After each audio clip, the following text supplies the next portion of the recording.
ଆଜିର କାଳାଂଶକୁ ସ୍ୱାଗତ। ଆଜି ଆମେ ଦଶମ ଶ୍ରେଣୀ ସାହିତ୍ୟ ବହିର ରାଘବଙ୍କ ଲଙ୍କା ଯାତ୍ରା ଅନୁକୂଳ କବିତାଟିକୁ ଆଲୋଚନା କରିବା। ତେଣୁ ଆରମ୍ଭରୁ ଶେଷ ପର୍ଯ୍ୟନ୍ତ ଏ ଭିଡ଼ିଓଟି ଦେଖି ଶୁଣି ବୁଝିବା ପାଇଁ ଚେଷ୍ଟା କର। ଏହି କବିତାର କବି ହେଉଛନ୍ତି କବି ସମ୍ରାଟ ଉପେନ୍ଦ୍ର ଭଞ୍ଜ। ଓଡ଼ିଆ ସାହିତ୍ୟର ବଳିଷ୍ଠ କବିତ୍ୱ ପାଇଁ ଉପେନ୍ଦ୍ର ଭଞ୍ଜ କବି ସମ୍ରାଟ ଭାବେ ପରିଚିତ। ସେ ସପ୍ତଦଶ ଶତାବ୍ଦୀର ଶେଷ ପର୍ଯ୍ୟାୟରେ ଭଞ୍ଜନଗରର ଅନଦୂରରେ ଅବସ୍ଥିତ ଘୁମୁସରର ରାଜବଂଶରେ ଜନ୍ମଗ୍ରହଣ କରିଥିଲେ। ଉପେନ୍ଦ୍ର ଭଞ୍ଜ ରାମ ତାରକ ମନ୍ତ୍ର ଜପ କରି କବିତ୍ୱ ଲାଭ କରିଥିଲେ।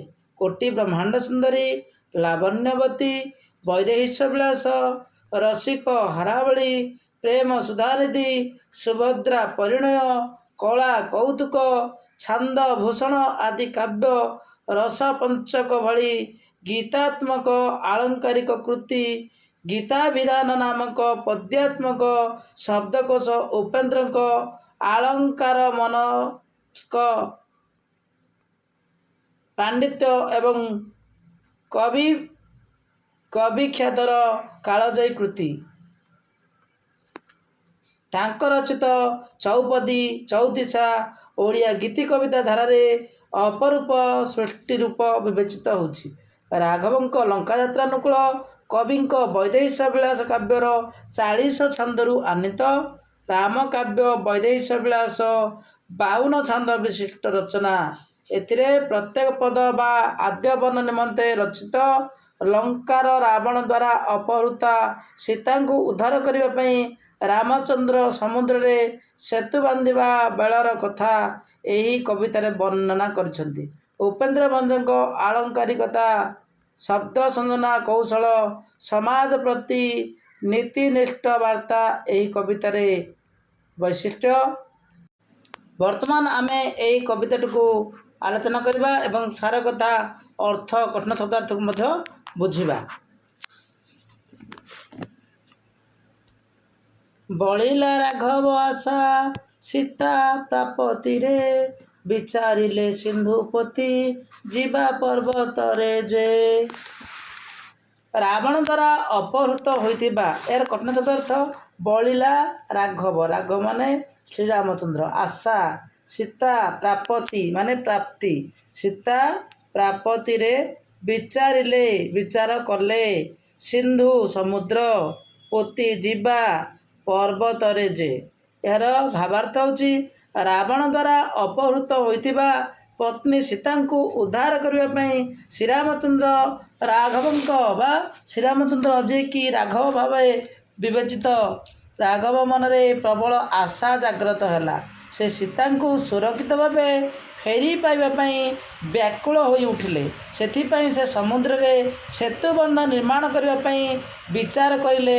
ପର୍ବତ ଓ ବଡ଼ ବଡ଼ ପଥର ପକାଇ ଏକ ରାସ୍ତା ତିଆରି କରିବେ। ତାପରେ କ'ଣ ଅଛି ଦେଖିବା।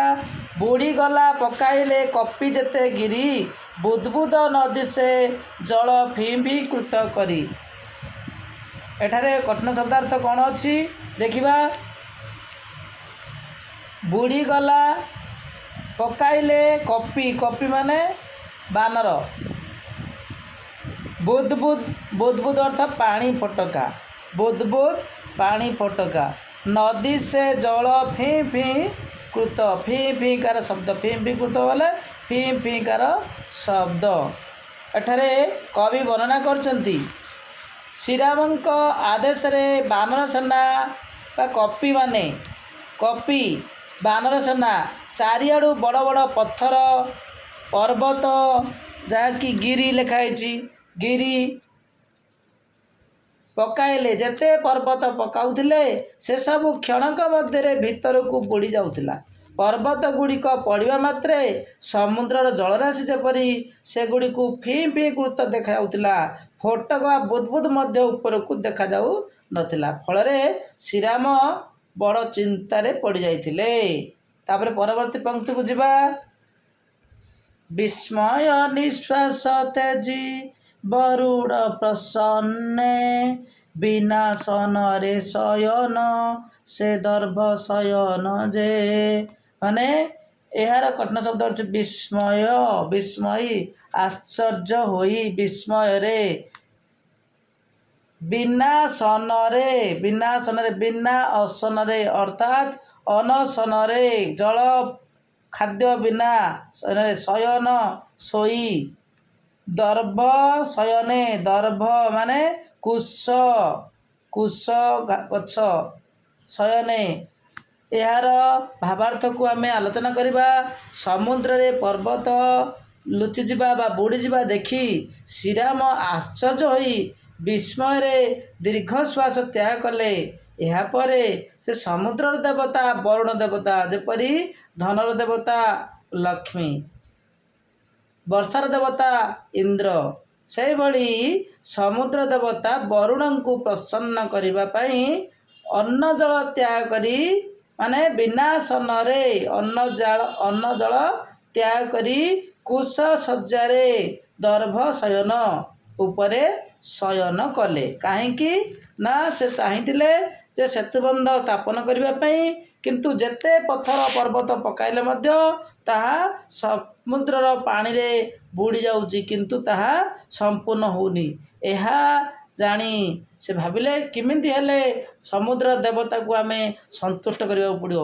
ତେଣୁ ସମୁଦ୍ର ଦେବତାକୁ ସ୍ମରଣ କରିବା ପାଇଁ, ତାଙ୍କୁ ସାନ୍ତ୍ୱନା ଦେବା ପାଇଁ, ସାନ୍ତ୍ୱନା କରିବା ପାଇଁ ତାଙ୍କୁ ସ୍ମରଣ କଲେ। ସମୁଦ୍ର ଦେବତା ବରୁଣଙ୍କୁ ପ୍ରସନ୍ନ କରିବା ପାଇଁ ଅନ୍ନ ଜଳ ତ୍ୟାଗ କରି କୁଶ ଶଯ୍ୟାରେ ଶୟନ କରିଥିଲେ। କିଏ? ପ୍ରଭୁ ଶ୍ରୀରାମଚନ୍ଦ୍ର। ବୁଧେ ଶୁଣ ଅନ୍ୟ ପ୍ରସଙ୍ଗକୁ ଦଶ ଶିର ବଡ଼ଗିଲା ସେ ଶୁକ ସାରଣ କରି ଚାର ଯେ।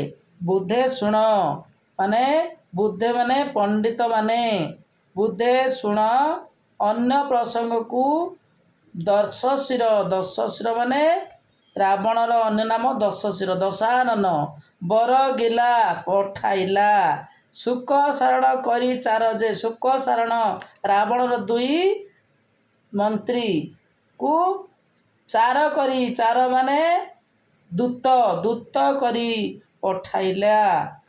ବର୍ତ୍ତମାନ ଆମେ ଏହାର ଭାବାର୍ଥକୁ ଆଲୋଚନା କରିବା।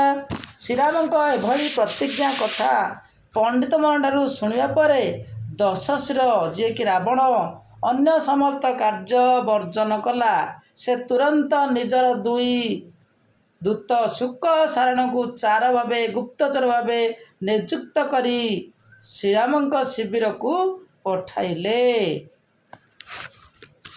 ବିଭୀଷଣ କହ ଜ୍ୟେଷ୍ଠ ଭ୍ରାତା ପିତା ସରି, ବୁଝି ନ ବୁଝି କୋପିତ ବାଣୀ ପିତା କରି ଯେ। ଏହାର କଠିନ ଶବ୍ଦାର୍ଥ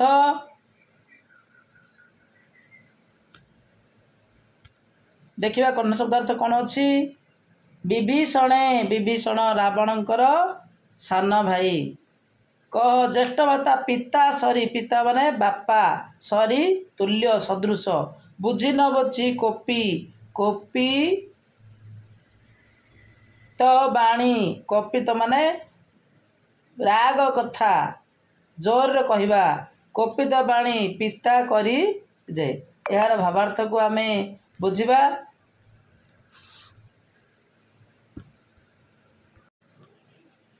ରାବଣ ଶୁକ ସାରଣଙ୍କୁ ପଠାଇଥିଲେ ଦୂତ କରି, ଏବଂ ସେ କହିଥିଲେ କନିଷ୍ଠ ଭ୍ରାତା ବିଭୀଷଣକୁ ବାର୍ତ୍ତା ପ୍ରେରଣ କରିବ ଯେ ଜ୍ୟେଷ୍ଠ ଭ୍ରାତା ପିତା ତୁଲ୍ୟ, ଗୁରୁଜନ ସଦୃଶ, ଯଦି କ୍ରୋଧବଶତଃ କିଛି କଟୁକ୍ତି ପ୍ରୟୋଗ କରିଛନ୍ତି, କଟୁ କଥା ପ୍ରୟୋଗ କରିଥାନ୍ତି, ତାହେଲେ ତାହାକୁ ଧରିବୁ ନାହିଁ। ମାନେ ବୁଝି ନ ବୁଝି କୋପିତ ବାଣୀ ପିତା କରି ଯେ। ଏଠାରେ ବର୍ଣ୍ଣନା କରିଛନ୍ତି, ଯଦି କିଛି ରାବଣ ଜ୍ୟେଷ୍ଠ ଭ୍ରାତା ପିତା ସଦୃଶ, ତେଣୁ କିଛି କ୍ରୋଧରେ କିଛି କହିଦେଇଛନ୍ତି, ତାହେଲେ ତାକୁ ଧରିବୁ ନାହିଁ। ଏହାର କହିବା ଉଦ୍ଦେଶ୍ୟ ଯେ ବିଭୀଷଣ ଶ୍ରୀରାମଙ୍କ ପାଖରେ ରହିଥିଲେ, ତେଣୁ ତାଙ୍କୁ ବୁଝାଇ ସୁଝାଇ ତାକୁ ଫେରାଇବା ଉଦ୍ଦେଶ୍ୟ ଥିଲା। ତେଣୁ ଏକଥା କହିବୁ ବୋଲି ଶୁକ ସାରଣଙ୍କୁ କହିଥିଲେ। ତାପରେ କହିଥିଲେ ବିଭୂତିକୁ ଭୁଞ୍ଜୁଥିଲୁ, ବିଭୂତି ଭୂଷଣେ ବଡ଼ କୂଳେ ଜନମି ଶରଣ କି କାରଣ ଯେ। ବିଭୂତି ଅର୍ଥ ଐଶ୍ୱର୍ଯ୍ୟ, ବିଭୂତି ଭୂଷଣ ଭସ୍ମଭୂଷଣ ଏଠାରେ ରାମଚନ୍ଦ୍ରଙ୍କ ଉଦ୍ଦେଶ୍ୟରେ କୁହାଯାଇଛି। ବାଦ ବଡ଼ ବିଭୂତି ଭୁଞ୍ଜୁଥିଲୁ ବିଭୂତି ଭୂଷଣେ ବଡ଼ କୂଳେ ଜନମି ଶରଣ କି କାରଣେ। ଏହାର ଭାବାର୍ଥକୁ ଆମେ ଆଲୋଚନା କରିବା। ସ୍ୱର୍ଣ୍ଣ ଲଙ୍କାରେ ଅବସ୍ଥାନ କରି ଯିଏକି ରାଜ ଐଶ୍ୱର୍ଯ୍ୟ ପ୍ରାଚୁର୍ଯ୍ୟ ଭୋଗ କରୁଥିଲା, କିନ୍ତୁ ଜଣେ ସନ୍ନ୍ୟାସୀ ଯିଏକି ନିଜର ସର୍ବସ୍ୱ ତ୍ୟାଗ କରି ବନବାସୀ ସାଜିଛି, ତାର ଶରଣାପନ୍ନ କାହିଁକି ହୋଇଛି? ଏକଥା ବିଭୀଷଣଙ୍କୁ କହିବା ପାଇଁ ଶୁକ ସାରଣଙ୍କୁ କହିଥିଲା। ତାପରେ ପରବର୍ତ୍ତୀ ପଂକ୍ତିକୁ ଯିବା।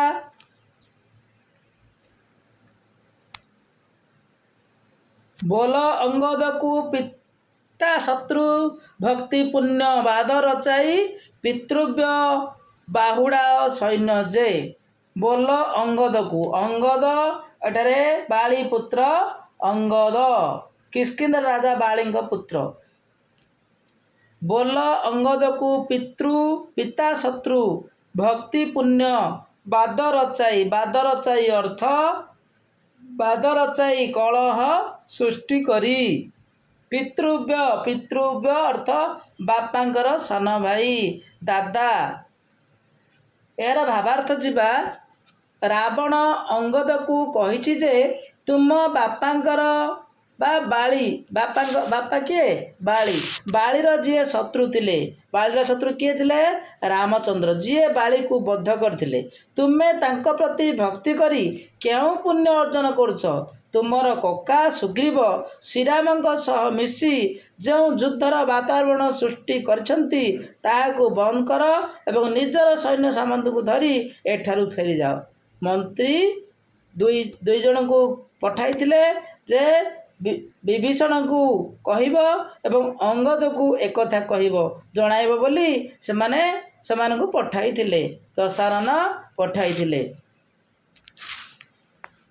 ବର୍ତ୍ତକ ସ୍ୱରୂପ ଧୃତ କେଁ କହି ରେ ବିଖ୍ୟାତ କରୁ ବିଂଶତିକର କହିବାର। ମାନେ ବିହାୟସେ ବିହରି ସାଗର ଜିଣି ଯାଇ ବର୍ତ୍ତକ ସ୍ୱରୂପ ଧୃତ କେଁ କହି ଯେ। ଯେତେବେଳେ ଦଶାନନ ତାଙ୍କୁ ପ୍ରେରଣ କରିଥିଲେ ଦୂତ ସାଜି, ସେ ସାଙ୍ଗେ ସାଙ୍ଗେ ବିହାୟସ ଅର୍ଥ ଆକାଶରେ ବିହରି ଭ୍ରମଣ କରି ବର୍ତ୍ତକ ମାନେ ବତକ, ଧୃତ ଧାରଣ କରି ବତକ ରୂପ ଧାରଣ କରିଥିଲେ। ବତକ ରୂପ ଧାରଣ କରି ଆକାଶରେ କେଁ କହି ଉଡ଼ି ଆସିଲେ। ରାବଣର ଆଦେଶକୁ ମାନି ଆକାଶ ମାର୍ଗରେ ବତକ ରୂପ ଧାରଣ କରି ସମୁଦ୍ର ଉପର ଦେଇ ଉଡ଼ିଗଲା ବେଳେ କେଁ ବୋଲି ଉଚ୍ଚ ସ୍ୱରରେ ଶବ୍ଦ କରିବାକୁ ଲାଗିଲେ। ବିଖ୍ୟାତ କରୁ ବିଂଶତିକର କହିବାର ବୋଧ ଉଭୟ ଭୟରେ ପଳାଇ ସତ୍ୱର ଯେ।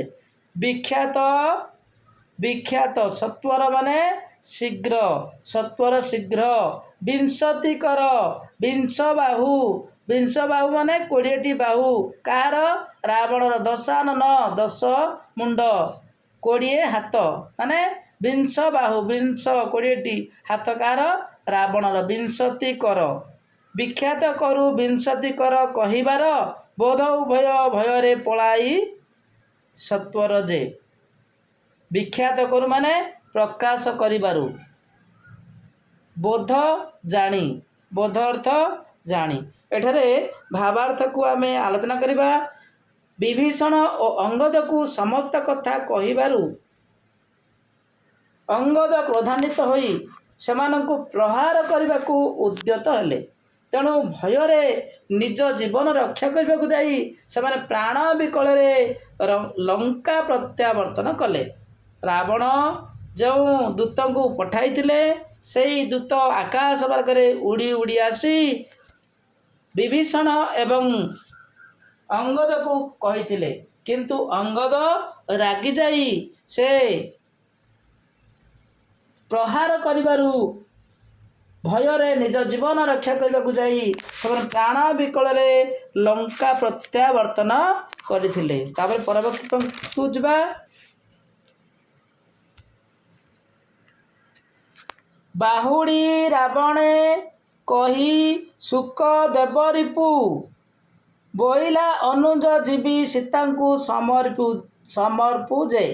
ବାହୁଡ଼ି ଫେରି ରାବଣେ କହି ଶୁଣ ଦେବରିପୁ ଅର୍ଥ ଦେବଙ୍କ ଶତ୍ରୁ, ଦେବତାମାନଙ୍କ ଶତ୍ରୁ ରାବଣକୁ ବୁଝାଉଛି ଦେବରିପୁ।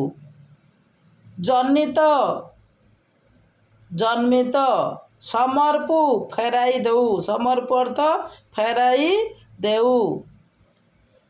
ଲଙ୍କାପୁରୀରେ ପହଞ୍ଚି ରାବଣ ସମ୍ମୁଖରେ ଶୁକ ସାରଣ ବିସ୍ତୃତ ଭାବରେ କହିଲେ।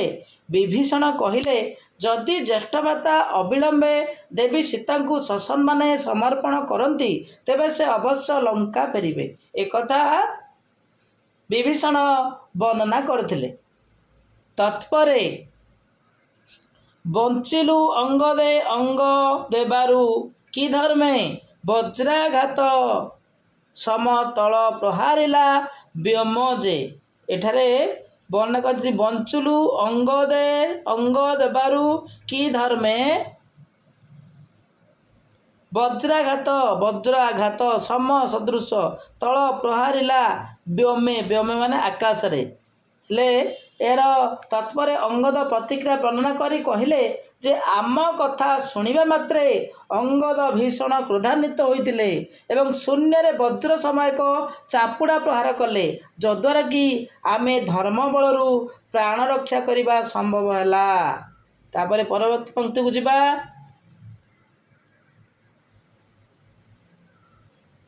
ବିନ୍ଧ୍ୟଭାନୁ ତୋଷୀ ହେଲେ ବଞ୍ଚାଇ ଦଇବ ଯେ।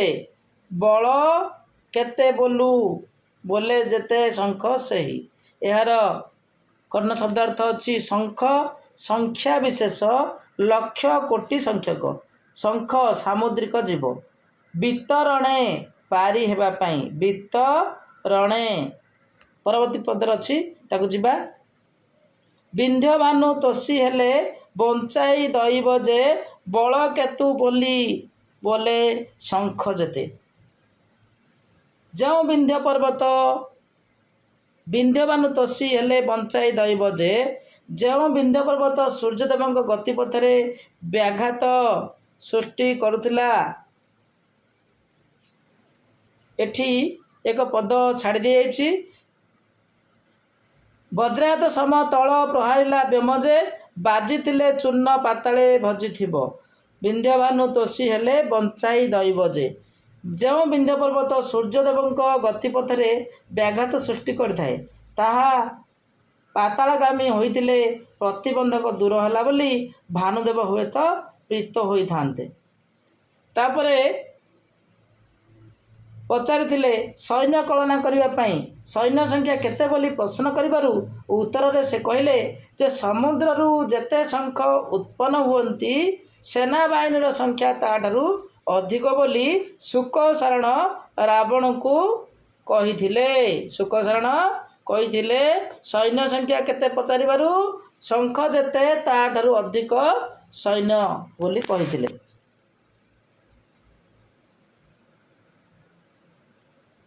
ବିତରଣେ ସାଗର କି ପାଞ୍ଚ ପଚାରିଲା। ବିହେ ରାମ କୁଶ ସଜ୍ଜାରେ ପ୍ରତ୍ୟୁତ୍ତର ଦେଲା ଯେ। ବିତରଣେ ମାନେ ପାରି ହେବା ପାଇଁ। ପାଞ୍ଚ ଅର୍ଥ ଉପାୟ, ବଳ ସୈନ୍ୟ। ବିହେ ବିଧାନ କରେ। ସୈନ୍ୟ ଶ୍ରୀରାମ ଓ ଲକ୍ଷ୍ମଣ ସାଗର ଲଙ୍ଘନ ପାଇଁ କି ବ୍ୟବସ୍ଥା କରିଛନ୍ତି ବୋଲି ଶ୍ରୀରାମ ଲକ୍ଷ୍ମଣ ସାଗର ଲଙ୍ଘନ ପାଇଁ କି ବ୍ୟବସ୍ଥା କରିଛନ୍ତି ବୋଲି ବୀର ଦଶାନନ ଯେତେବେଳେ ପଚାରିଲେ ଶୁକ ସାରଣ ଉତ୍ତର ଦେଇଛନ୍ତି ସାଗରକୁ ଅତିକ୍ରମ କରିବା ପାଇଁ ରାମଚନ୍ଦ୍ର ବରୁଣଦେବଙ୍କୁ ସନ୍ତୁଷ୍ଟ କରିବା ପାଇଁ କାର୍ଯ୍ୟରେ ମଗ୍ନ ଅଛନ୍ତି। ସେଥିପାଇଁ ସେ କୁଶ ଶଯ୍ୟାରେ ଶୟନ କରିଛନ୍ତି। एकथा शुकसारण उपस्थापन करथिले। तापरे बिरसकु मंद करी मंद हास जन्मे बोले कि करिब एड़े हीन पराक्रमी जे। विरस विरस दुख विमर्श मंद अल्प मंद हास अर्थ स्मित हास्य अल्प हास बुद्धे पंडित माने कुश एक प्रकार तृण विशेष। रावण स्मित हास्य करी ताच्छल्य करी प्रकाश करी कहले जे एपरी पराक्रमहीन बलिष्ठ बनचारी रावण स्मित हास्य करी ताच्छल्य करी प्रकाश करी कहले जे एपरी पराक्रमहीन विशिष्ट बनचारी तपस्वी राम एही लंकाधिपति प्रति कि क्षति पहुँचाई पारिब। सामान्य सन्यासी जी कि समुद्र रे सेतुबंध बांधिबा पई समर्थ होई पारि नाही एवं से वरुणदेव को शरण पशी एवं वरुणदेव को संतुष्ट करने पई कुश शयन न खाई न पी ध्यान मग्न अच्छी सीए कौन यही प्रबल प्रतापी रावणर समकक्ष हो पार रावण को कौन परास्त कर जे सीता को से फेराई नेब यह ताच्छल्य करी रावण कही रावणर कही कथा को उपेन्द्र भंज अति सुंदर भाव वर्णना करछंती। आशा करछि ए भिडियोटी भल लगी जदि भल लगी तारे लाइक करेंगे। परवर्ती कालांतरे पुणी अन्य एक चैप्टर सहित देखा रहुछि। धन्यवाद।